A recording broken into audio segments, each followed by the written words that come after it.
সেটি আমি মনে করি বুদ্ধগণের জীবনে একবার মাত্র একটি দান লাভ করে, সেটাকে বলা হয় অসদৃশ্য দান। এটি শুধু গৌতম বুদ্ধ নয়, অতীতে যেসব বুদ্ধ অতীত হয়েছেন এবং ভবিষ্যতে যেসব বুদ্ধ আসবেন, সকল বুদ্ধগণ এই অসদৃশ্য দান লাভ করে। এই দানটি সম্মিলিতভাবে করা হয় এবং পৃথিবীর সমগ্র দানীয় সমগ্র বস্তু সেদিন দান করা হয়, ওখানে কোনো কিছু বাদ পড়ে না। এই জন্য বুদ্ধগণের জীবনে এটাকে বলা হয় অসদৃশ্য দান। এটি একবার মাত্র লাগবে, আর করবে না। এবং আমাদের উপাসক উপাসিকারা সম্মিলিতভাবে যে দানটি করা হয়, এটি আসলে সাধারণত আমি মনে করি অন্যান্য ব্যক্তি দানের চেয়েও সম্মিলিত দানের ক্ষেত্রে চিত্তের উন্নতিটা বেশি থাকে। যখন আপনার বাড়িতে আপনি দান করবেন, তখন একটা চিন্তা থাকে, আমার বাড়িতে ভিক্ষু সংঘ আসবে, আমি যদি এরকম করি ভালো লাগবে না, একটু উন্নত করতে হবে, অমুক এরকম করেছে আমারটা এরকম দক্ষিণা দিতে হবে, দানীয় জিনিস অমুক এরকম করেছে আমাকে এরকম, নয়তো আমার একটা মান সম্মানের বিষয় আছে।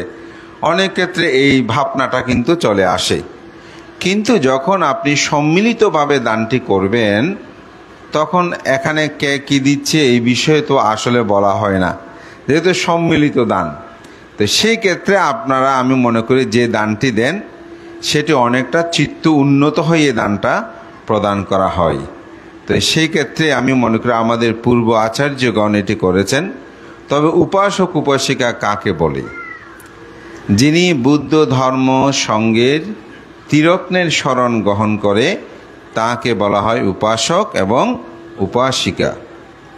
তো শুধু গ্রহণ করলে হবে না, সেটি আচরণের বিষয় আছে। এবং উপাসক উপাসিকা সে দশবিধ গুণের কথা আছে।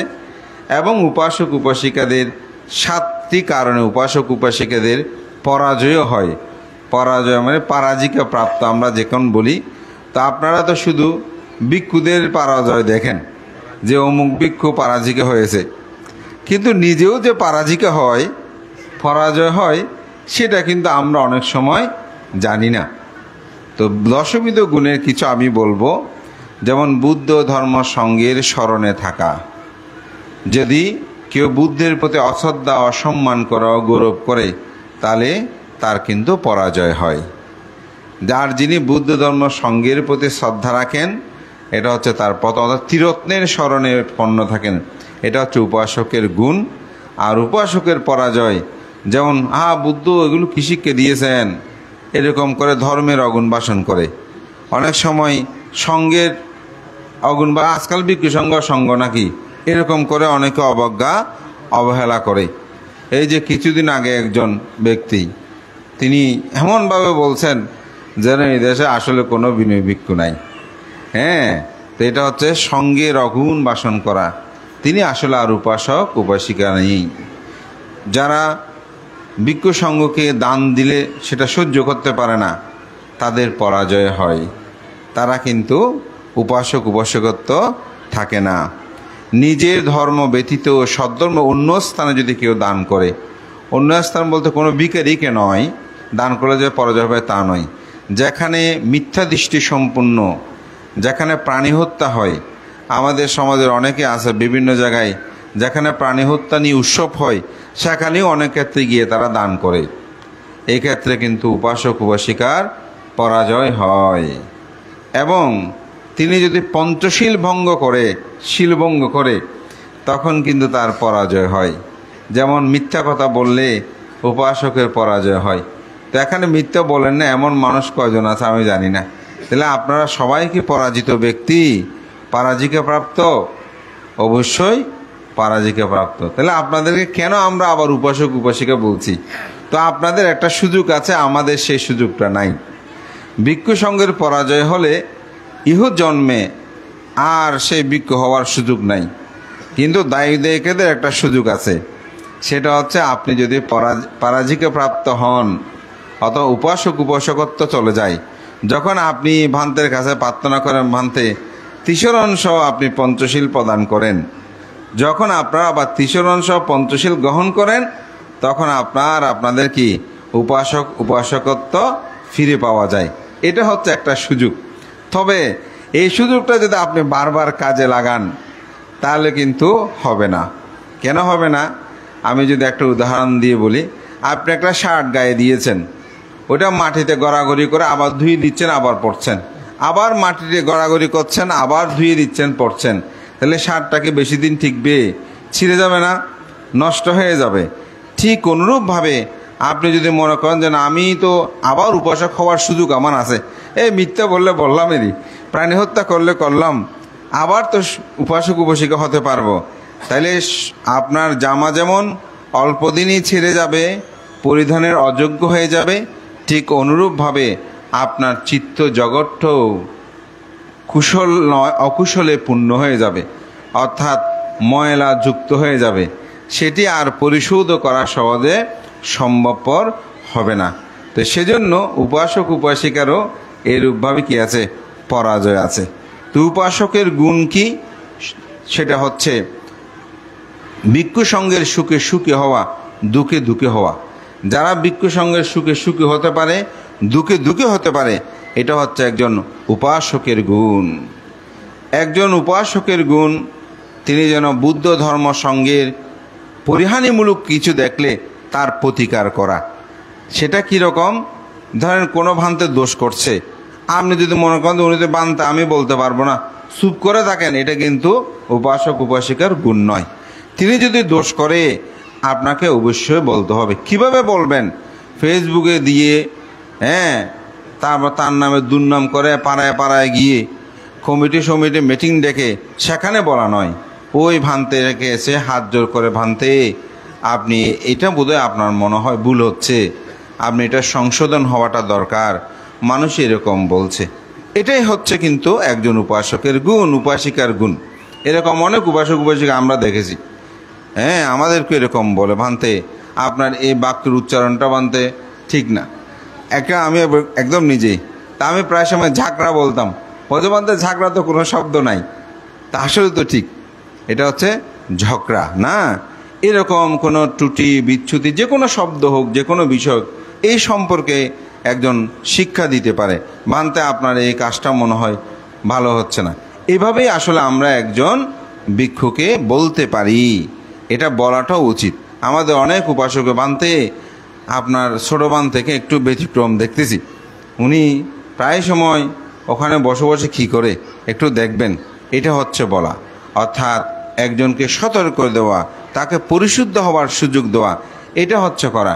আর যেগুলো মাঠে ময়দানে বক্তৃতা দিয়ে, আজকাল বান্তার এমন, এটা সেটা, এগুলো ভিক্ষু নাই, স্কুলে বান্ডা যায় নাই, অমুক জানে, এগুলো হচ্ছে নিন্দা করা, তুচ্ছ তাচ্ছল্য করা। যেমন আপনাদের ছেলে মেয়েদেরকেও শিক্ষা দিতে মা বাবাদেরকেও কিন্তু জানতে হবে। আপনি যদি তার বন্ধু বান্ধবের সামনে তার দুর্নাম করেন, সে মা বাবার প্রতি ক্ষুব্ধ হবে। সভা সমিতিতে গিয়েছে, সেখানে যদি আপনার সন্তানকে আপনি তাদের সামনে বকাঝকা করেন, তাহলে কিন্তু ক্ষুব্ধ হবে। অনেক স্বামী স্ত্রী আছে, স্ত্রীর সামনে, মানুষের সামনে স্ত্রীকে বকাঝকা করে, তুচ্ছ তাচ্ছল্য করে, এটা কিন্তু উচিত নয়। অনেক সময় অনেক স্ত্রীও আছে, স্বামীকে সামনে, মানুষের সামনে স্বামীকে তুচ্ছ তাচ্ছল্য করে, এগুলো কিন্তু উচিত নয়। তাতে কি হয়, মনে করে না আমি আমার স্বামীকে দমায় রাখি, কিন্তু পরক্ষণে মানুষের নিন্দা করে, বলতে দেখছো মহিলাটা কেমন অভদ্র, মানুষের সামনে তার স্বামীকে কিভাবে ব্যবহার করছে। আবার যদি স্বামীও করে, তাহলেও কিন্তু বলে যে ভান্তে দেখেন, বা মানুষকে বলে কেমন উনি স্ত্রী, তার সহধর্মিনী কি অভদ্রভাবে মানুষের সামনে তার বংশ গৌরব জাত বলে গালিগালি করছে। এই জন্য শিক্ষা দিতেও কিন্তু সেরকম।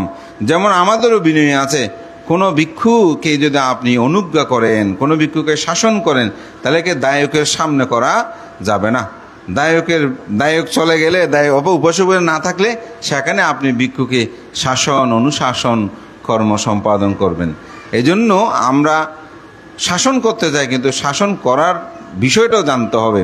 ধর্ম বিনয় সম্পর্কে যদি অভিজ্ঞতা অর্জন না করে, আসলে সেই কোনোদিন ভিক্ষু সঙ্গকে কিভাবে কি বলবে সেটা কিন্তু সে জানে না।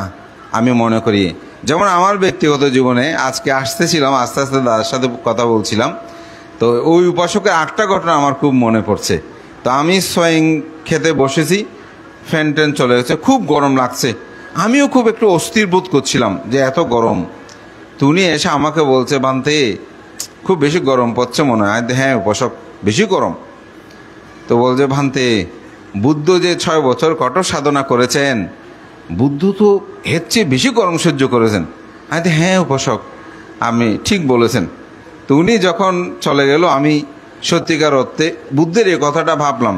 তখন মনে হচ্ছে গরমটা কোথায় চলে গেছে।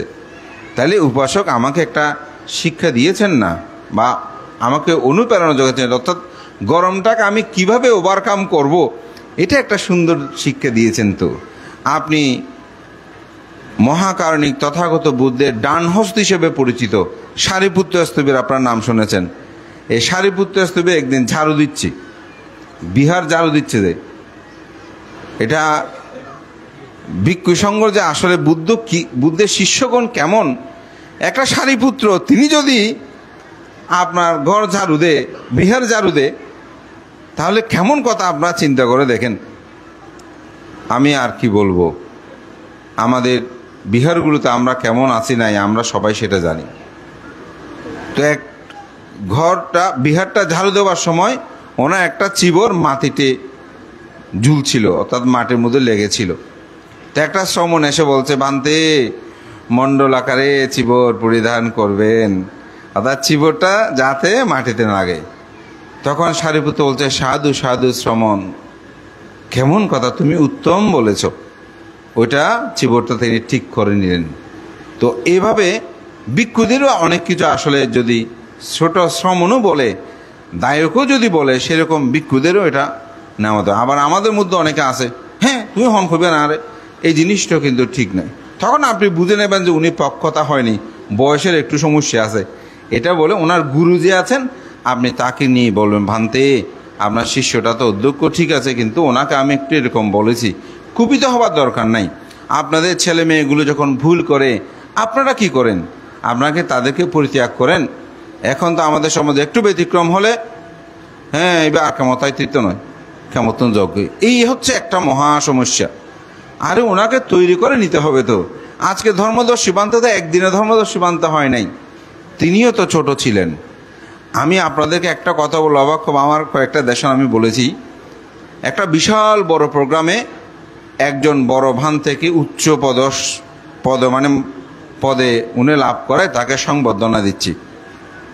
তো উচ্চ পদ কি বেশি বলতে গেলে গ্রামেরও দুর্নাম হতে পারে, বানতে অনেক বড় বলা যায় একবারে, অর্থাৎ সর্বোচ্চ জায়গায় গিয়েছেন।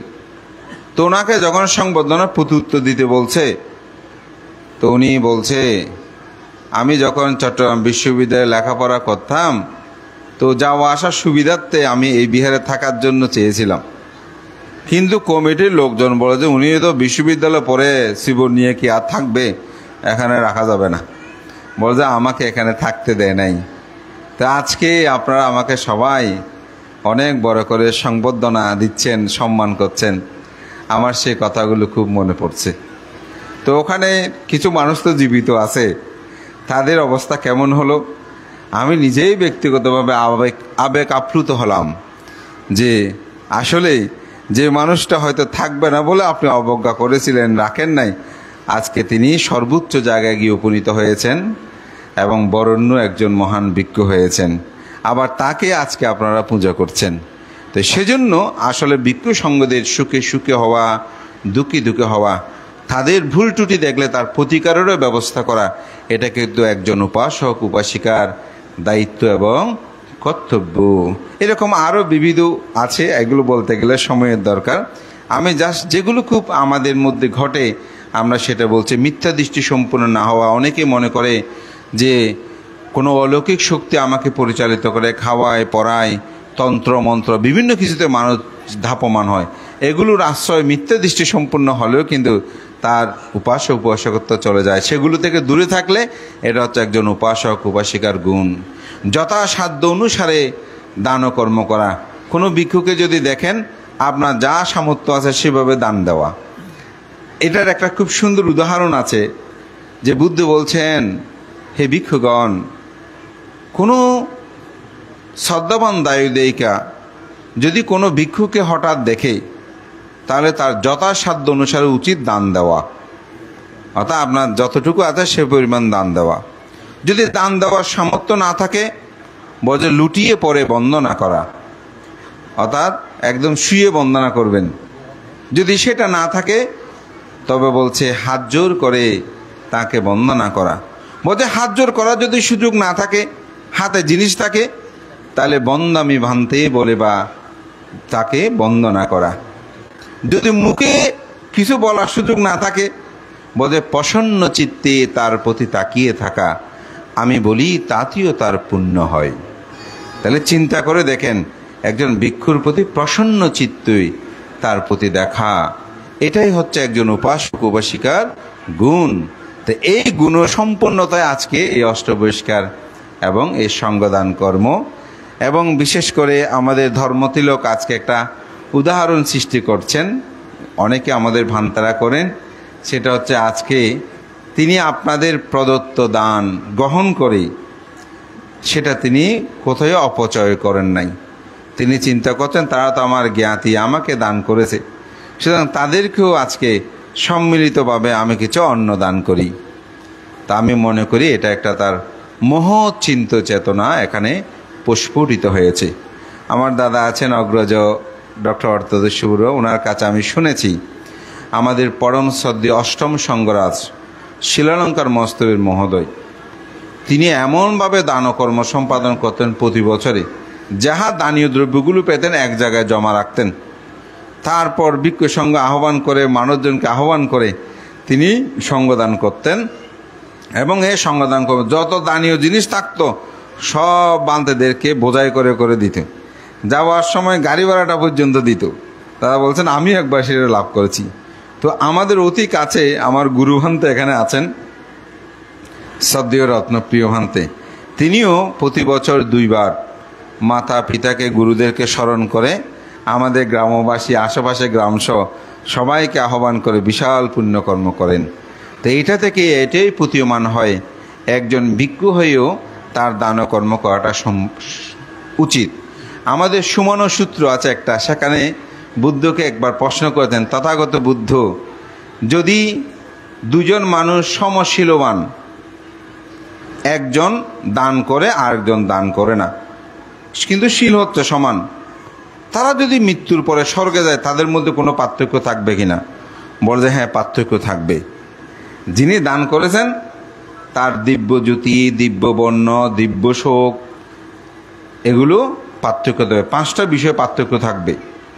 বলতে মৃত্যুর পরে যদি মনুষ্যলোকে আসে এখানে কোনো পার্থক্য থাকবে কিনা? বলতে হ্যাঁ, এখানেও পার্থক্য থাকবে। তার ভোগ সম্পত্তি, বিত্ত সম্পত্তি, খ্যাতি সম্পত্তি, এগুলোর মধ্যে পার্থক্য থাকবে। যদি ভিক্ষু হয়ে যায় কোনো পার্থক্য থাকবে কিনা? দুজনে ভিক্ষু হলো, বলতে হ্যাঁ, পার্থক্য থাকবে। কীরকম পার্থক্য থাকবে? বলছে যে সেখানে যে ভিক্ষু বেশি দান করেছে, ভিক্ষু হওয়ার আগে সে বেশি জীবন লাভ করবে, বেশি অন্ন লাভ করবে, সুন্দর আবাস লাভ করবে, সুন্দর বিহার, বোধ এগুলোর মধ্যে পার্থক্য দেবে। যদি শ্রোতাপত্তি হয়, দুজনে শ্রোতাপত্তি, তবে তখন পার্থক্য থাকবে। স্থগিতাগামী তখনও পার্থক্য থাকবে, অনাগামী তখনও পার্থক্য থাকবে। যখন অরহত হবে তখন কোনো পার্থক্য থাকবে না। ধর্মপ্রাণ প্রিয় উপাসক উপাসিকা বিন্দু, এজন্য আসলে দানটা মানুষের জীবনে প্রয়োজন, ভিক্ষুদের জীবনেও প্রয়োজন। কারণ বুদ্ধ বলছেন, হে ভিক্ষুগণ, তোমরা কখনো পুণ্যকে ভয় করবে না। আচ্ছা, পুণ্যকে কেন ভয় করবে না বলছে? এখানে একটা দর্শন আছে যে আসলে আপনারা যারা 10 কোষ 1 কোষ ভাবনা করেছেন বা ভাবনা প্রশিক্ষকদের বক্তব্য শুনেছেন, তারা কিন্তু একটা কথা বলে যে পুণ্য সংস্কার, অপুণ্য, অর্থাৎ কুশল সংস্কার, অকুশল সংস্কার, দুটাকে নিরোধ করতে হয়, ঠিক না? তাহলে পুণ্যটা সংস্কার, এটা ভোগ করতে জন্ম জন্মান্তর আপনাকে জন্মগ্রহণ করতে হবে। এটাকে যদি কেউ ভয় করে, সেজন্য বুদ্ধ বলছেন পুণ্যকে তোমরা ভয় করো না। কেন? কারণ ব্যাংকে আপনার কয়েকশো কোটি টাকা আছে, ব্যাংক কর্মকর্তা আপনাকে সর্বোচ্চ একটা চিঠি দেবে, আপনার টাকাগুলো আছে, আপনি খোঁজ খবর নেন। আপনি যদি খবর না নেন এবং ব্যাংকে গিয়ে বলেন যে এগুলো আপনাদেরকে দিয়ে দিলাম, ব্যাংকে আপনার সাথে কোনো ধরনের সমস্যা করবে না। কিন্তু ব্যাংকে যদি আপনার থেকে পাই, তাইলে কিন্তু আপনি মরে গেলেও আপনার ভিটা বাটে কোনো কিছু রাখবে না। পাপ সেরকম আপনাকে খুঁজবে, আপনি যদি পাপ করে সেটা আপনাকে ছাড়বে না, কিন্তু পুণ্য আপনি ছাড়তে পারবেন।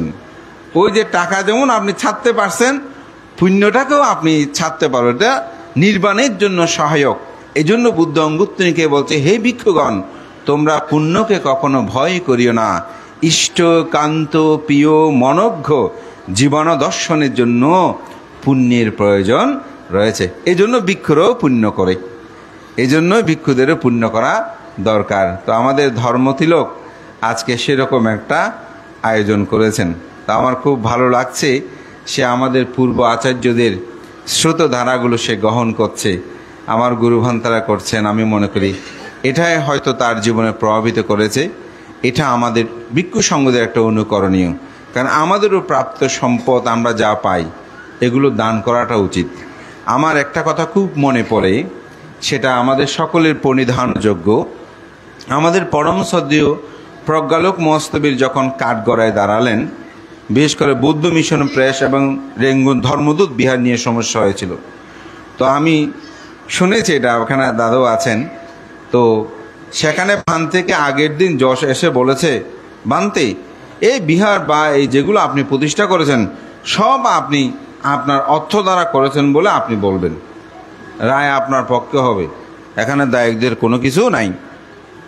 তো ভান্তে পরের দিন আদালতে গেলেন, গিয়ে ভান্তে কাঠগড়ায় দাঁড়ালেন। তো যশ জিজ্ঞাসা করছে যে এই যে আপনি রেঙ্গুন ধর্মদূত বিহার বৌদ্ধ মিশন প্রেস এগুলো কি আপনার? তো ভান্তে বলছে এগুলো দায়কের প্রদত্ত দান, আমি এগুলো দিয়ে নির্মাণ করেছি। তো দায়কের যদি প্রদত্ত হয়, দায়কের হয়, তাহলে তো ভান্তের নিজের বলে আর কোনো দাবি করতে পারে না, ভান্তের পক্ষে আর রায় আসে নাই। তো এটা নিয়ে পণ্ডিতদের মধ্যে একটা গবেষণা হয়েছে, কেন ভান্তে কথা বলেছেন। কারণ ভান্তে যদি অর্থটা নিজের বলে গ্রহণ করেন তাহলে তিনি আপত্তিগ্রস্ত হবেন। এজন্যই উনি বলছেন এই সম্পদগুলো আমার নয়, আমাকে দায়করা দিয়েছে, আমি সেটা ব্যবহার করেছি মাত্র। অর্থাৎ বিনয়টাকে সেভাবেই তিনি গ্রহণ করে নিয়েছেন। তো সুতরাং আপনারা আমাদেরকে দান করে জীবনের প্রয়োজন হয় সেটা, আর তো আমি মনে করি সেটাও কিন্তু আমাদের বেশিরভাগ ভিক্ষু সংঘ, আমি সবাই বলবো না, কিছু বিতর্ক তো আছেই, কিন্তু বেশিরভাগ ভিক্ষু সংঘ শাসন সমাজ সদ্ধর্মের কল্যাণে কিন্তু তারা সেটা দান করেন, ব্যয় করেন। বিভিন্ন বিহার বিভিন্ন কিছু নির্মাণে এখনও ভিক্ষু সংঘদের অবদান রয়েছে। আজকে যে বৌদ্ধ সাতক্ষীরা লোহাগাড়া বৌদ্ধ ঐক্য পরিষদ একটি মডেল সমগ্র বাংলাদেশে, তার কিন্তু প্রথম ৭৫,০০০ টাকা ভিক্ষু সংঘরাই দিয়েছিলেন। অর্থাৎ ভিক্ষু সংঘদের একটি অবদান কিন্তু রয়। তো সুতরাং আপনাদের যে দান, এটা যে সত্যিকার অর্থে জনকল্যাণে শাসন কল্যাণে, এটা আজকে ধর্মতিলক এখানে প্রতিমান করলো, তাকে আশীর্বাদ জানাই। তার পিতামাতা দুজনকে দেখলাম, খুব ভালো লাগছে, তারা নিরোগ দীর্ঘজীবী হোক, সেই ধর্মতিলক ধর্ম বিনয়ে আরও সংযত হোক, ধর্মময় জীবন আমাদের শাসন সদ্ধর্মের আরও উন্নতি শ্রীবৃদ্ধি করুক। এবং সাথে সাথে বিহার অধ্যক্ষ যারা ভিক্ষু সংঘ তাদেরকে স্মরণ করেছে, এটা আমি মনে করি করাটা দরকার। প্রয়োজনে ভবিষ্যতে যদি তাদের নামগুলো আমরা একসাথে সংযুক্ত করে আগামী প্রজন্মের কাছে আমরা পৌঁছিয়ে দিতে পারি। কারণ বুদ্ধ বলেন, যে একবার আপনাকে ৩০ অংশ পঞ্চশীল প্রদান করেছেন, সেই তার জীবনে আপনি শত পৃথিবীর জানীয় বস্তু একত্রিত করে দান করেন, সেই ৩০ এবং পঞ্চশীল প্রদানকারী যে ভিক্ষু ঋণ কখনো পরিশোধ করা যাবে না। তারা এই শাসন সদ্ধর্মের কল্যাণ নিবেদিত করেছেন। অনেকে প্রশ্ন করে, বান্তারা কী করেন? আমি বলবো ২৫০০ বছর পর্যন্ত বুদ্ধের এই ধর্ম এখনও যে টিকে আছে, এটা কিন্তু ভিক্ষু সংঘদের অন্যতম অবদান। আপনাদের পৃষ্ঠপোষকতা এবং আমাদের ধর্ম অভিযান, এই দুটির সমন্বয়ে বুদ্ধের শাসন এখনও টিকে আছে। শত প্রতিকূলতার মাঝে এখনও যে ধর্মটাকে ধারণ করে আছেন, এটা কিন্তু কম নয়। তো আমি মথুদিয়াবাসীর একটা বিষয় লক্ষ্য করেছি, আজ থেকে ১০০ বছর আগে তাদের ত্যাগ, জনসমর্থন সব কিছু আছে, কিন্তু তাদের পদ্ধতিগত কিছু বিষয়ে আমরা হয়তো বারবার হোঁচট খেয়েছি। কিন্তু আপনাদের মধ্যে আন্তরিকতা আছে, ধর্মের প্রতি প্রেম আছে, গ্রামের প্রতি সব কিছু আছে। হয়তো নেতৃত্বের কিছু বিষয় আমাদেরকে হয়তো সামনে অগ্রসর হতে পারে। তবু আমি বলবো সবাই সুরক্ষিত থাকবেন, পারেসানা বিলোমানো নাপারেসাং কাথা কাথা আত্মিনব আবিক্কায়াং কাতানিয়া কাতানিচা। বুদ্ধ বলছেন, পরে কি বলছে না বলছে সেই বিষয়ে তুমি চিন্তা করো না, আমি কি করছি সেদিকে তুমি নিজের কৃত কর্তব্যের প্রতি সজাগ থাকো। আপনারা সে নিজের কর্তব্যের প্রতি সজাগ থেকে নিজেদেরকে গড়ে তুলবেন, এই প্রত্যয় ব্যক্ত করছি। বুদ্ধ চিত্ত পাসাদেনা বিক্ষ সাঙ্গে সায়োনারো কাপ্পানি শতসহস্রানি দুর্গতিংস নাগাচ্ছাতি। যারা বুদ্ধের প্রতি, ধর্মের প্রতি, সঙ্গের প্রতি যাদের চিত্ত প্রসন্ন হয়, কাপ্পানি শতসহস্রানি দুর্গতিংস নাগাচ্ছাতি, তারা কল্পকাল ব্যাপী দুর্গতিতে গমন করে না। সেটা হোক আজকের মধু